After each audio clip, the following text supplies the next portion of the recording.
오늘 이 말씀을 통해서 하나님의 일꾼의 태도라는 제목으로 여러분에게 하나님의 말씀을 대언해 드리겠습니다. 우리 그리스도인의 삶을 하나님의 사명을 이루는 과정이다. 이렇게 볼 때 그 사명을 이루는 시간이라는 것은 한정되어 있습니다. 특별히 하나님의 그 사명을 위해서 주님께서 바울을 부르셨고 대략 30여 년 동안 선교적인 사명을 다 이루시고 이제 로마의 감옥에서 그 사명을 마치게 됩니다. 제 뒤에 있는 그 교회가 바로 새 분수 교회라고 해서 사도 바울이 참수된 그 지역을 기념해서 예배당을 세우고 그곳에서 이 예배 처소를 만들었습니다. 바로 그 옆에 근처에 보면은 또 천국의 계단 교회라고 해서 디모데 후서를 기록했던 로마의 감옥의 모습이 있습니다. 그래서 그 장면을 제가 보여드리면 바로 뒤에 있는 배경에 있는 곳이 바로 사도 바울이 마지막 로마 감옥에서 갇혀 있을 때 바로 이 디모데 후서를 기록했던 그 조그만 감옥입니다. 바울은 이렇게 30여 년 동안의 선교적 여정과 또 그가 전했던 복음 이런 것들이 사도행전과 그의 13편의 서신서에 고스란히 담겨져 있죠. 오늘 읽었던 이 디모데 후서는 그의 사명을 마치려고 하는 시점에서 기록한 책입니다. 영적인 아들이었던 디모데에게 사역의 마지막 교훈을 바로 이 장소에서 기록을 했는데 오늘 본문을 통해서 우리는 하나님의 일꾼으로 쓰임 받기 위해서 어떤 태도를 가져야 하는지 그 말씀의 은혜를 나누려고 합니다.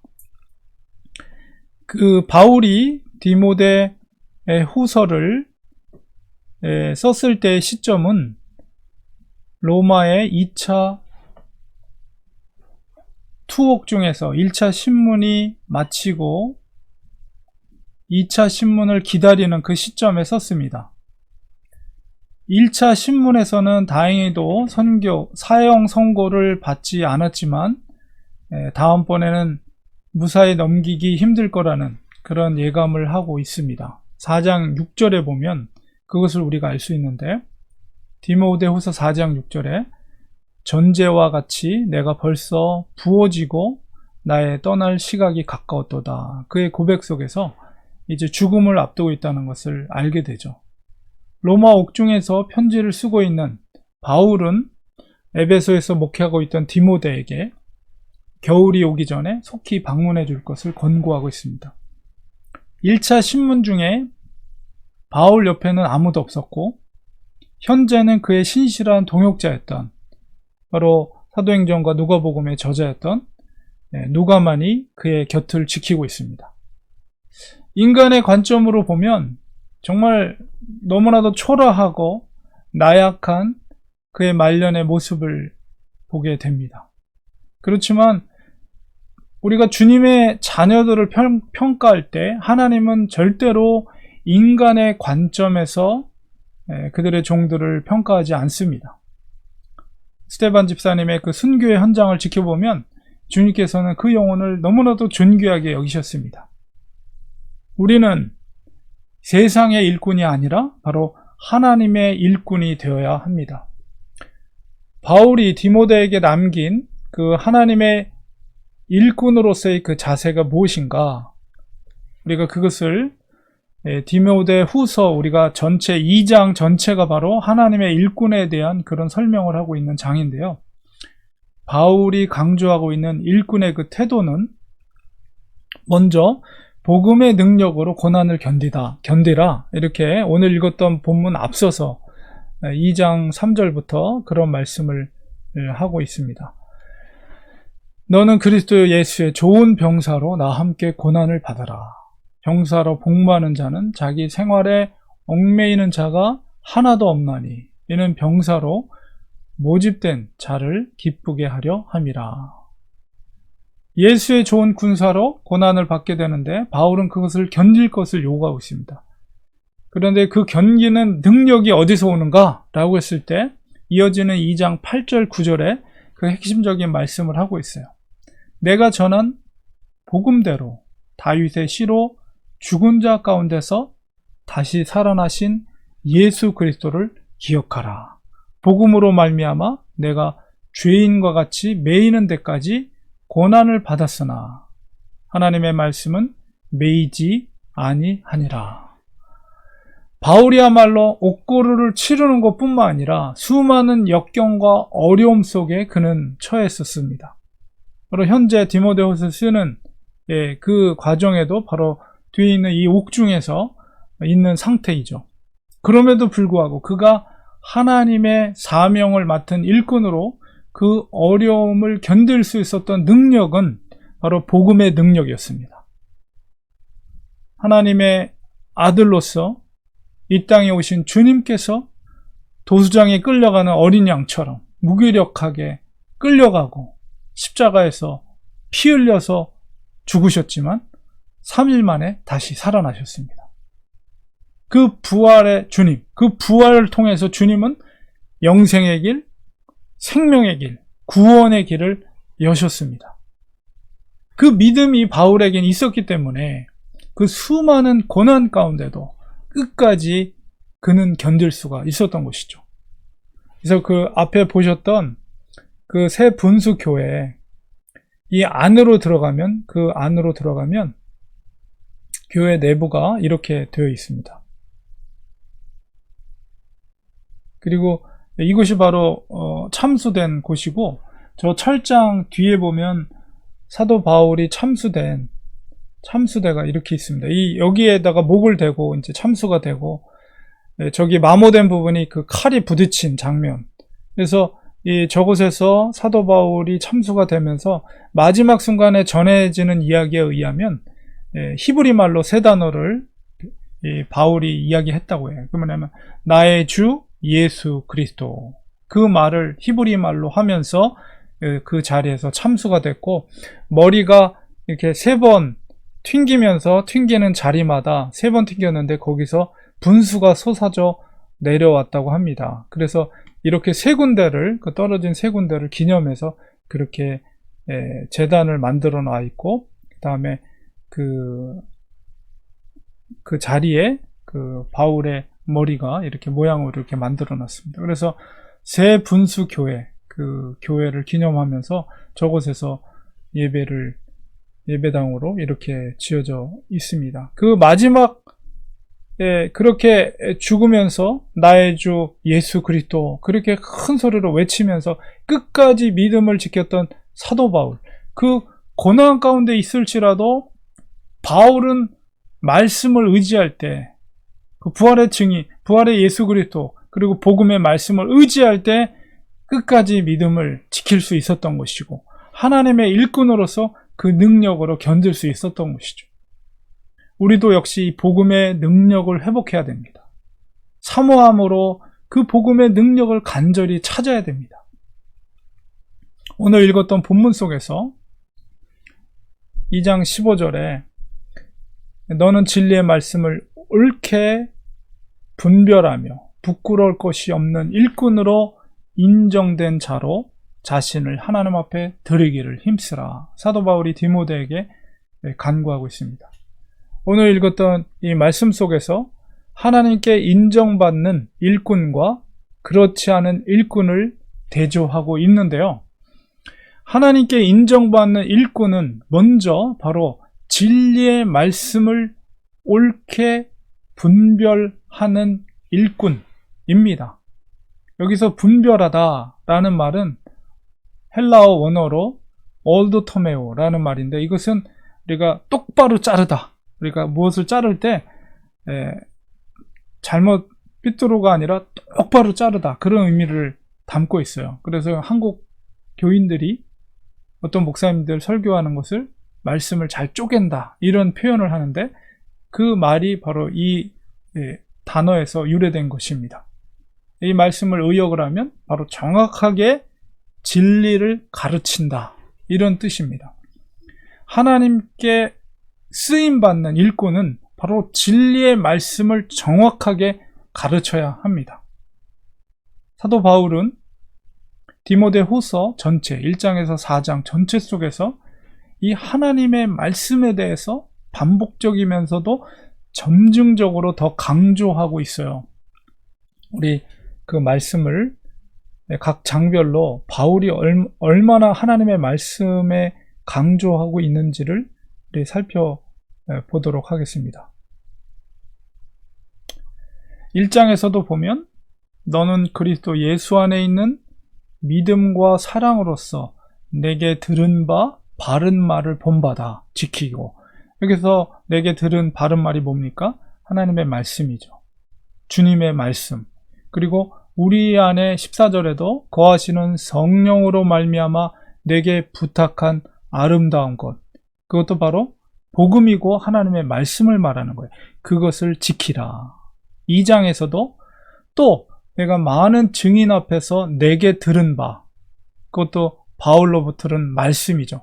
그것을 충성된 사람들에게 부탁하라. 그들이 또 다른 사람들을 그 말씀을 가르칠 수 있으리라. 그리고 3장에서도 너는 배우고 확신한 일에 거하라. 그게 하나님의 말씀이에요. 너는 내가 누구에게서 배운 것을 알며 또 어려서부터 성경을 알았나니 성경은 능히 너로 하여금 그리스도 예수 안에 있는 믿음으로 말미암아 구원에 이르는 지혜가 있게 하느니라. 그리고 마지막 4장 2절에도 너는 말씀을 전파하라. 때를 얻든지 못 얻든지 항상 힘쓰라. 범사의 오래 참음과 가르침으로 경책하며 경계하며 권하라. 무엇을요? 하나님의 말씀을 경책하고 경계하며 권하라. 사도 바울이 말하고 있는 거예요. 앞서 말씀드린 것처럼 디모데 후서는 사도 바울의 마지막 죽음 앞에 유언과 같은 편지라고 말씀드릴 수가 있어요. 그가 30여 년 동안 다메섹 도상에서 하나님의 부름을 받은 이후로 주님의 복음을 전하는 선교적 사명을 감당했지만 30여 년 동안 그 삶의 그 선교적인 삶 속에서 그가 깨달았던 것이 무엇입니까? 하나님의 말씀이에요. 하나님의 말씀의 능력이 있다는 것을 사도 바울은 깨달은 거예요. 그래서 그의 영적인 아들에게 그것을 강조하면서 부탁하고 있는 것입니다. 하나님께 인정받는 일꾼은 말씀을 바로 알고 그것을 가르치며 그 말씀 안에 거하는 자입니다. 사도 바울은 그 말씀 자체에 얼마나 강력한 능력이 있는가를 그의 마지막 유언과 같은 디모데 후서에서 바로 하나님의 말씀을 강조하고 있는 거예요. 그리고 이 성경의 능력에 대해서 3장에서 다시 한번 다음과 같이 분명하게 말하고 있습니다. 3장 16절 17절에 모든 성경은 하나님의 감동으로 된 것으로 교훈과 책망과 바르게 함과 의로 교육하게 유익하니, 우리가 교회 생활, 믿음 생활 하는 데 있어서 모든 것을 할 수 있게 하는 모든 가르침이 바로 성경에 있다는 것을 사도 바울이 말하고 있고요. 17절에 이는 하나님의 사람으로 온전하게 한다. 무엇이 그것을 온전하게 한다고요?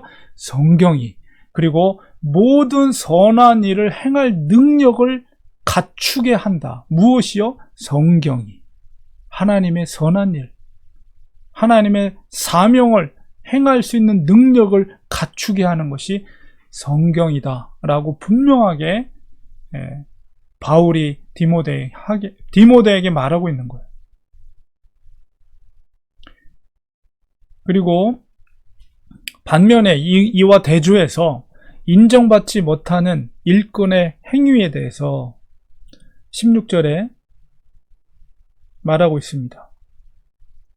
2장 16절에 인정받지 못한 일꾼의 행위, 그것은 망령되고 헛된 말, 인정받지 못한 자들의 행위는 망령되고 헛된 말이라고 그랬는데, 여기서 망령되다라는 말은 헬라어로 베벨로스라는 말을 쓰는데요. 이 의미가 뭐냐면 문자적 의미는 가까이 하기 쉽다, 너무 가까이 하기 쉽다. 그러나 의미적으로는 그것은 세속적이다라는 의미를 갖고 있어요. 세속적이고 헛된 말이라는 것은 공허한 토론, 헛되고 무익한 토론, 바로 인정받지 못한 자들의 행위가 그런 말들을 한다는 거죠.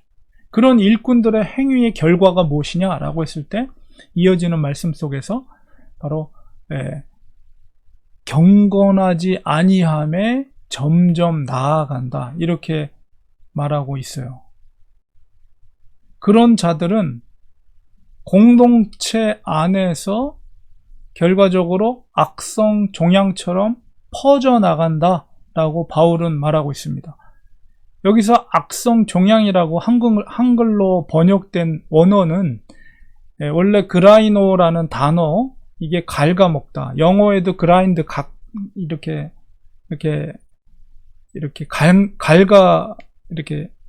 그런 의미를 담고 있는 단어가 이 헬라어에서 나온 건데요. 그라이노라는 말에서 어원이 강그라이나라는 말이 약성 종양의 헬라어 말인데요.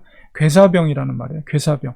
그러니까 세포가 갉아서 썩어져 없어지는 것, 그런 의미를 담고 있는 거죠. 그래서 이 망령되고 헛된 말은 결과적으로는 공동체를 갉아먹습니다.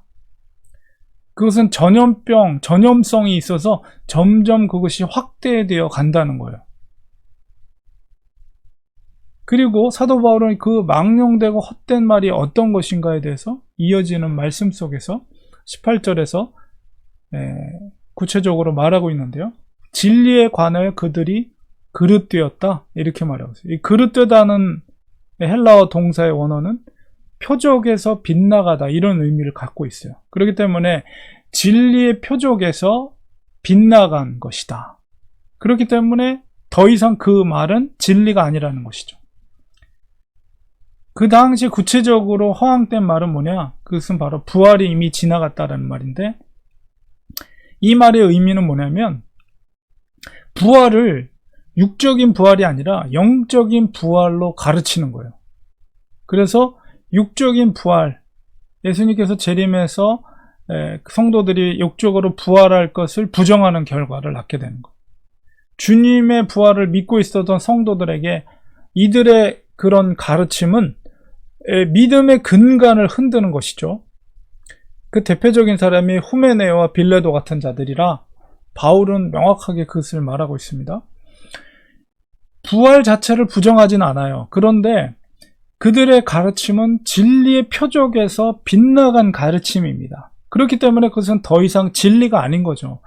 그런 가르침은 당시 그리스도인들을 실족해 하는 그런 결과를 초래한다는 거예요. 오늘날을 우리가 생각할 때, 오늘날은 정말 인터넷 시대입니다. 그래서 이 인터넷상의, 온라인상의 말씀의 정말 홍수 속에 우리 살아가요. 정보의 홍수 속에. 좋은 점도 있지만은 위험한 요소도 많이 있습니다. 많은 설교자들의 설교가 인터넷상에 넘쳐나죠. 그런데 이제 염려가 되는 것은 과연 성도님들이 얼마나 분별력을 가지고 그 다양한 많은 설교들을 분별해낼 수 있을까라고 했을 때 상당히 염려가 됩니다. 후배 목사가 이런 말을 하더라고요. 특히나 이제 코로나19 사태로 인해서 각 교회마다 마치 설교 배틀이 생긴 것 같다, 이런 농담 아닌 농담을 하는 것을 들었습니다. 특히나 이제 인터넷상에서도 조회수와 구독자가 많은 목사님들, 주로 이제 대형교회 목사님들이죠. 그런 설교들은 공간과 시간과 전 세계에서 한인 분들이 그 목사님의 설교를 고정적으로 많이 들어요. 근데 문제는 뭐냐면 그런 설교들을 오래 듣다 보면 그것이 설교를 평가하는 잣대가 돼버려서 모든 목사님들의 설교를 그 잣대로 평가하게 된다는 것이죠.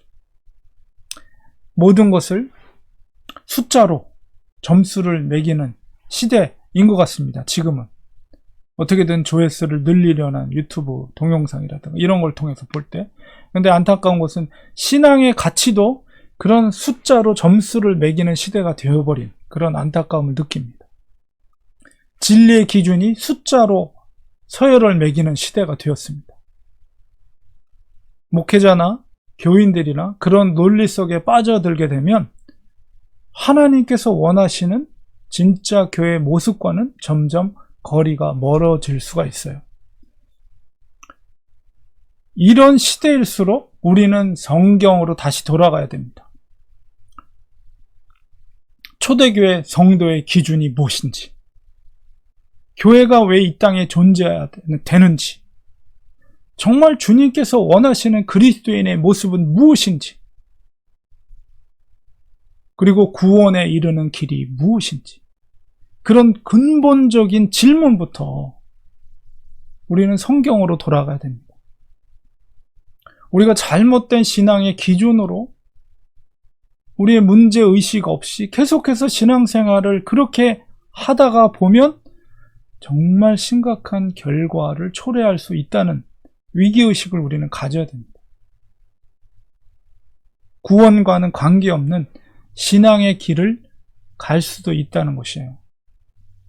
목회자나 평신도 동일합니다. 진리는 시대가 바뀌었다고 변하지 않습니다. 그리스도인의 삶의 그런 기준과 그리고 교회의 본질은 시대가 바뀌었다고 변하지 않습니다. 올바른 성경의 기준을 발견하고 그 기준을 따를 때에만 우리는 구원에 이를 수가 있어요. 우리가 진리를 올바로 분별하고 그 진리 가운데 거하는 삶을 우리는 살아야 됩니다.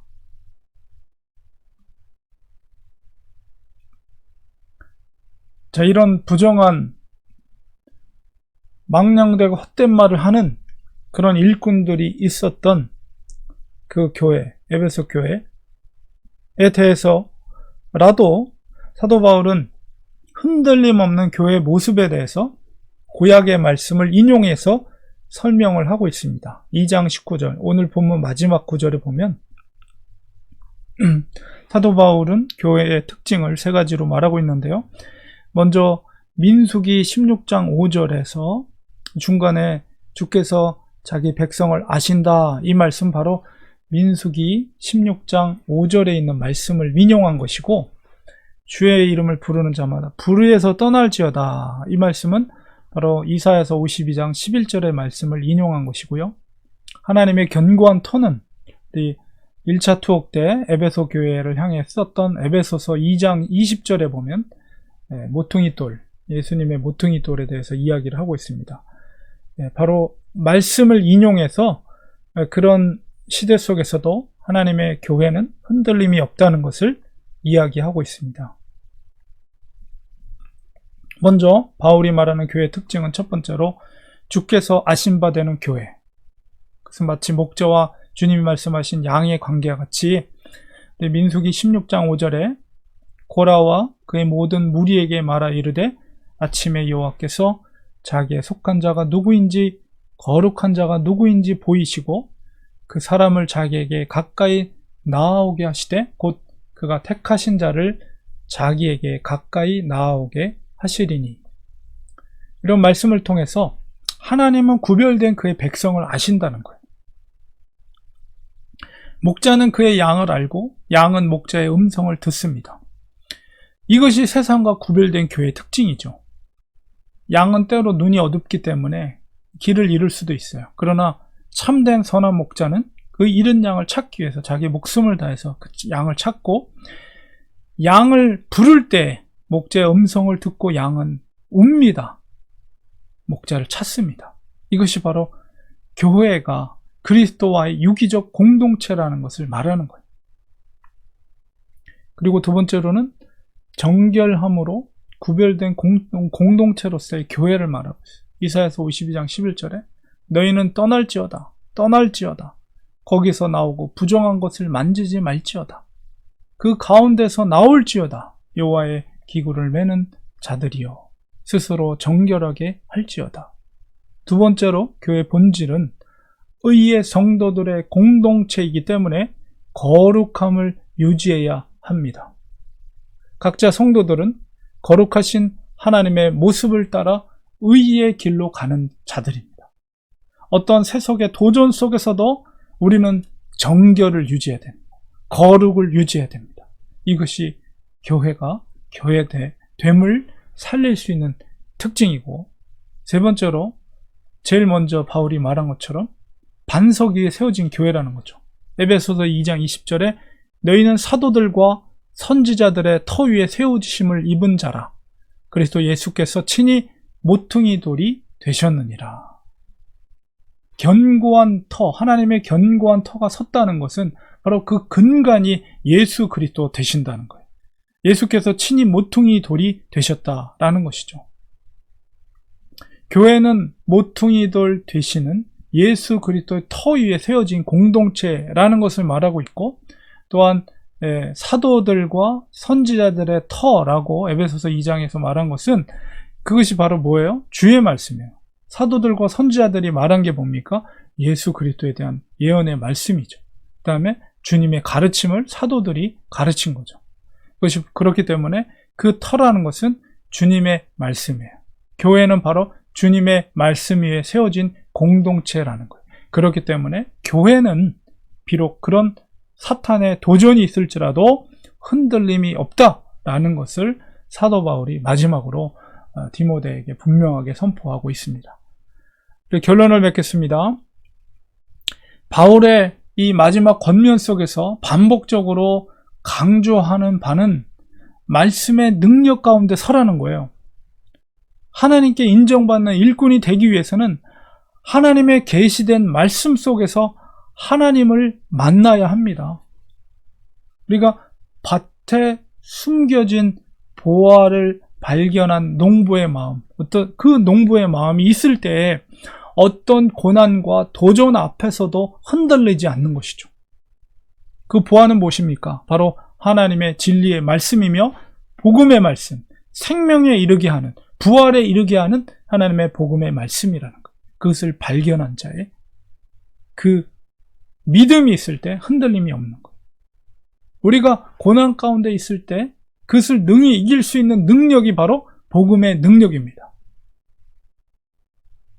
주님께서 계시록에 보면 7교회에게 동일하게 다 평가가 다르지만 동일하게 말씀하신 것이 두 가지가 있어요. 그게 뭐냐면, 첫 번째는 뭐냐면 귀 있는 자는 성령이 교회들에게 하시는 말씀을 들을지어다. 이것을 꼭 말미에 말씀하셨고, 그 다음에 또 하나는 뭐냐면 이기는 자가 되라는 거예요. 이기는 자가 되라. 세상 속에서 이기기 위해서는 능력이 있어야 돼요. 능력이 없는데 어떻게 이길 수 있겠어요? 아무 능력이 없으면 우리 이길 수가 없어요. 그 능력이 뭡니까? 우리가 이기기 위해서 그 능력이 되는 게 뭐예요? 하나님의 말씀이에요. 그래서 귀 있는 자는 성령이 교회들에게 하는 말씀을 들을지어다. 그게 뭐예요? 단순하게 우리가 육적인 귀를 들으라는 게 아니고 하나님의 음성을 그 마음밭에 들으라는 거예요. 그 하나님의 말씀을 귀 기울여 들을 때 거기서 세상을 이길 수 있는 능력이 생기는 거죠. 우리가 하나님의 말씀, 그 하나님의 말씀 표적에 절대 빗나가서는 안 됩니다. 정확한 하나님의 말씀을 듣고 그 말씀대로 우리가 행할 때 하나님은 놀라운 하늘의 능력을 우리에게 부어주십니다. 그 능력을 가질 때 우리는 하나님의 인정받는 일꾼이 되는 거예요. 하나님의 말씀을 사모하시기 바랍니다.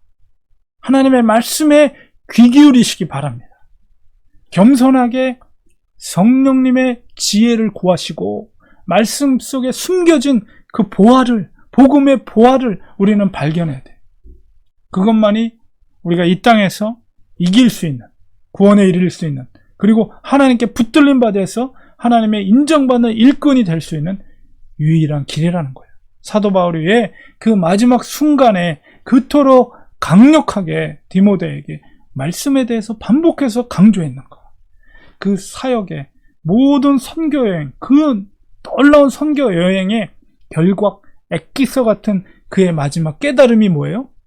모든 능력이 바로 그 하나님의 복음의 말씀에서 비롯된다는 것을 마지막으로 디모데에게, 그리고 이 시대를 살고 있는 우리들에게 바울을 통해서 주님께서 우리에게 말씀하고 계신 것입니다. 우리는 그 능력을 가지고 이 세상에서 승리함으로 하나님의 인정받는 일꾼이 되어야 되겠습니다. 기도하겠습니다. 하나님 아버지, 주님께서 일곱 교회를 향해 말씀하셨던 성령이 교회에게 말하는 하나님의 말씀을 들을지어다. 이 말씀의 의미를 다시 한번 마음속에 새겨봅니다. 하나님의 계시된 말씀이 우리 가까이 있음에도 불구하고 그 하나님의 놀라우신 능력을 우리는 과소평가했음을 고백합니다. 우리를 용서하여 주시옵소서. 긍휼히 여겨 주시옵소서. 하나님의 말씀에 귀 기울이게 하시고 하나님의 말씀에 붙들림 바 되어서 세상을 이길 수 있는 믿음은 바로 복음의 능력으로 가능하다는 것을 깨닫게 하시고 말씀 앞에 겸손하게 머리를 조아리고 성령님께서 어떻게 우리에게 말씀하시는가 영적인 귀를 기울이며 성령의 가르침과 성령의 지혜를 구하면서 말씀에 숨겨진 생명의 보화를 발견할 수 있는 우리들이 되게 하시고 그 믿음에 흔들림 없이 하나님 앞에 붙들림 받은 하나님의 능력 있는 일꾼들, 인정받는 하나님의 일꾼들이 될 수 있도록 하나님 도와주시옵소서. 예수님의 이름으로 간절히 기도리옵나이다. 아멘.